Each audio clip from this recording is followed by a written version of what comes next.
Señora Lidia Papaleo. Bienvenida, Lidia. Muchas gracias. ¿Cuánto hace que no está en un estudio de televisión? Es la primera vez en mi vida. De verdad. Su primera vez en televisión. Así es. ¿Por qué ahora, Lidia, después de tantos años? Es la pregunta aparentemente más ríspida que se permiten hacer desde lo que llamaríamos la otra vereda. Porque, como bien dijo mi hermano, si nosotros no hubiéramos esperado 27 años para aparecer diciendo nuestra verdad, no estaríamos vivos. Estamos con la posibilidad de hablar porque estuvimos callados esperando el momento. Yo ya hace muchos años, en los fines de los años 90, concurrí a abogados muy importantes y de todos obtuve una respuesta de negación absoluta porque las condiciones no estaban dadas. Eran estudios muy importantes y otros no tanto. Pero, digamos, toda vez que esto se trató de decir la verdad desde un comienzo, con aquella carta a Videla, tampoco tuvimos la menor oportunidad, porque había un poder, y hay un poder, para que esto no suceda. O sea, no se quiere decir la verdad. Quizás sea parte de esas dificultades, algo que ocurrió, que para mí es un hecho curiosísimo. Ricardo Molinas es uno de los hombres que yo más admiraba, y bueno, y admiro todavía. Pero él empezó una investigación en la cual decía todo como pensamos que fue, que había habido realmente una apropiación, que había habido una intimidación para que finalmente se hiciese el traspaso. Lo va diciendo, pero cuando llega al momento, que es lo que se usa en lo que llamaríamos la vereda de enfrente, él señala que el gobierno militar debió haber participado de otra manera, impidiendo que esto sucediese, pero liberaba a los diarios. Y a mí me parece que ahí tiene que haber ocurrido algo fuerte para que algo que era tan potente como argumentación de Ricardo Molinas cambiase hacia el final, aunque quedó muy claro todo lo que él pensaba durante el proceso. Yo le quiero presentar a nuestros telespectadores, si usted me permite, Lidia, qué es papel prensa, porque finalmente estamos hablando de papel prensa. ¿Qué es papel prensa? Lo va a presentar. En Argentina se utilizan 260.000 toneladas de papel para diarios. 170.000 los aporta papel prensa. El resto se reparten entre Papelera Tucumán e importadores de varios países. La planta de papel prensa se encuentra en la localidad de San Pedro, dentro de un predio de 150 hectáreas. Allí trabajan más de 500 empleados. Puede generar una hoja de papel continua a más de 1000 metros por minuto. De las 170.000 toneladas de papel que fabrica por año, 100.000 las consume Clarín, 40.000 La Nación, y las restantes 30.000 se venden a más de 130 diarios de todo el país. Papel prensa pertenecía a la familia Greiber, pero en noviembre de 1976 pasó a manos del Estado argentino comandado por la Junta Militar. Luego Clarín, La Nación y La Razón compraron acciones. Actualmente, los dueños de papel prensa son: el Grupo Clarín posee el 49%, La Nación el 22,49% y el Estado argentino el 27,46%. Y en su corazón, Lidia, ¿qué es papel prensa? ¿Qué es papel prensa para mí hoy?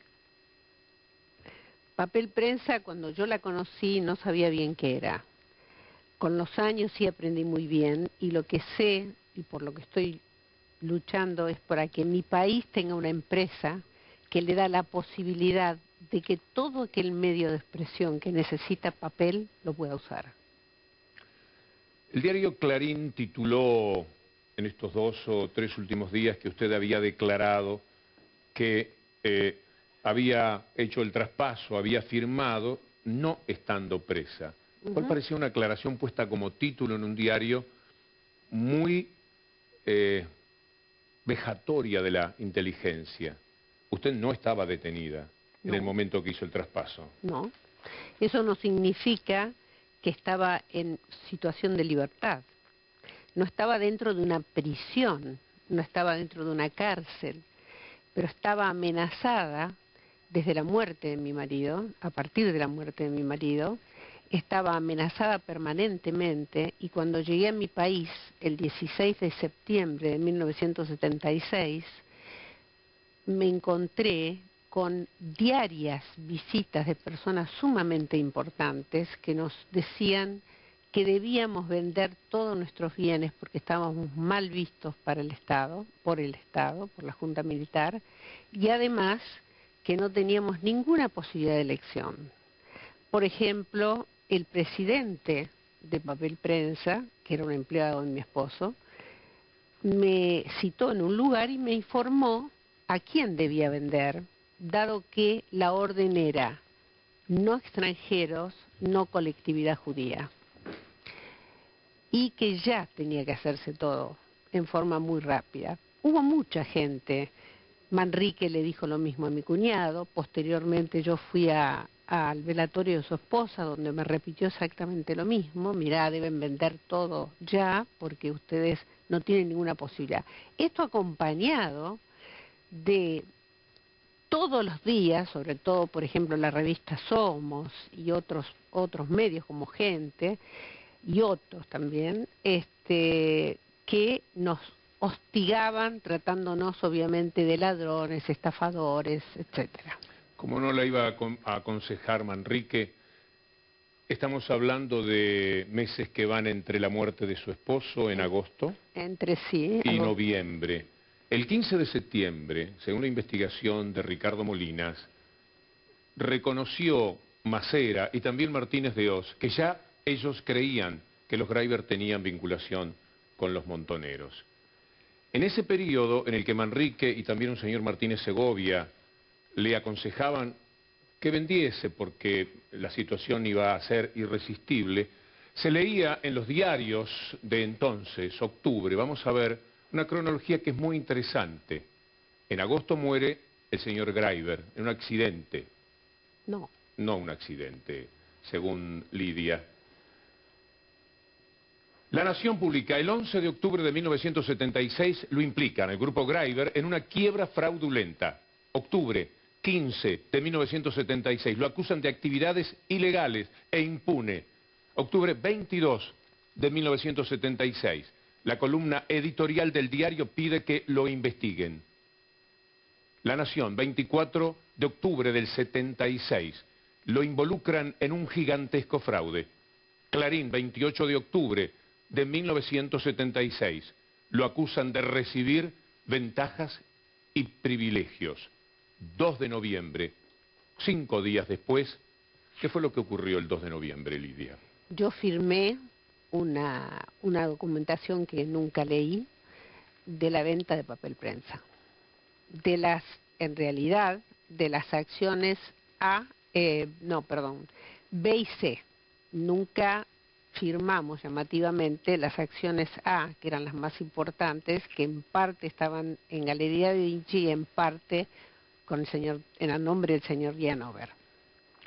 ¿Cuánto recibió por lo que se llama el 0,75% del valor? Es decir, se dio una seña en ese momento de $7.200 y el precio que ellos habían puesto al bien era de $960.000. O sea, la llave eran $7.000. Que se depositó en una escribanía y que nosotros nunca lo vimos. Necesitaban tiempo, presumo, porque esos 3 meses fueron de constante actividad, asambleas, etcétera. ¿Usted recuerda alguna asamblea? Recuerdo que hubo asambleas en las cuales no estuve. Dicen que estuve, pero yo no estuve en ninguna.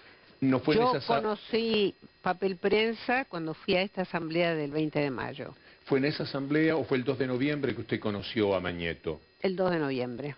¿Cómo fue ese encuentro? Nosotros fuimos, los padres de mi marido y su hermano, a un lugar del diario La Nación, que es un lugar muy amplio, en la tarde, casi noche, y nos sentaron separadamente. O sea, el lugar era muy amplio, así que por un lado estaban mis suegros, mi cuñado, y yo estaba en otro lugar cerca de una mesa donde se me acercó un señor que se presentó, que era el señor Mañeto, y me dijo que tenía que firmar o íbamos a perder la vida mi hija y yo, que no me quedaba otra alternativa. Y yo no dudé que era cierto en ningún momento, porque ese hombre tuvo la mirada que marcó definitivamente el dolor en mi vida y la pérdida y la amputación de 6 años de mi vida. Ese hombre tenía toda la violencia del poder, toda la violencia de decirme, usted es nadie para nosotros, ninguno es nadie, nosotros podemos avanzar como queremos. Lidia, permítame retrotraerme antes de avanzar e ir hasta marzo y ver cómo lo que continúa a la última firma suya, igual que lo que la precede, para quien le habla por lo menos, son parte de la evidencia de que el gobierno militar siempre pensó, desde septiembre, como lo dijo Macera, del 76, que ustedes tenían alguna relación con los montoneros. Y a partir de ese momento dijeron, sabían que había que apropiarse y tenían que hacerlo con una gran prolijidad. Si ahora está en discusión, imaginen ustedes lo que hubiera sido efectivamente con Lidia Papaleo presa o Llanover preso, que se hubiera hecho la firma de los traspasos. Lo que quiero decir es que esta secuencia de notas que tenemos de octubre, de inmediatamente previo al 2 de noviembre, esta presión periodística tremenda, que me parece que es parte de una tortura, no debe ser fácil que con su marido muerto 2 meses antes a usted permanentemente la sacudieran así. ¿Sabe?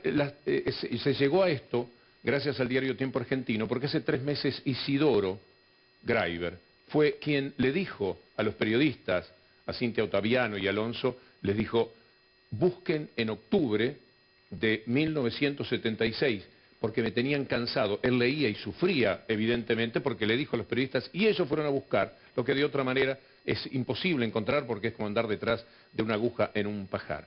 ¿Por qué Isidoro hizo lo que hizo? Por dinero. No hay otra explicación. ¿Es verdad que un tiempo antes Isidoro visitó a Moreno? Sí, sí. Cuando yo fui citada por el señor Moreno, Isidoro ya había ido a verlo y le había dicho que él iba a colaborar, que él realmente nunca había tenido libertad, que se había considerado un hombre sin libertad durante todo el proceso y que iba a colaborar. Misteriosamente, a último momento decidió no colaborar. De todas maneras es importante que en esta fecha que él fue ahora el 25 de agosto, donde él hizo la solicitada, en realidad él dice que él vendió a los diarios, no habla de la famosa sociedad imaginaria FAPEL.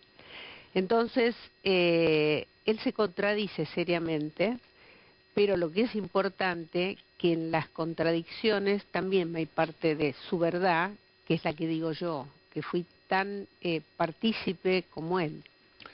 Le alivia, y espero no recorrer un terreno demasiado árido para usted, hasta aquí voy a llegar, ¿le alivia que María Sol, su hija, se haya despegado de este tema con el último comunicado en el que dice que no tiene ni quiere tener nada que ver con toda esta historia? Me sorprende mucho la pregunta, pero no me alivia.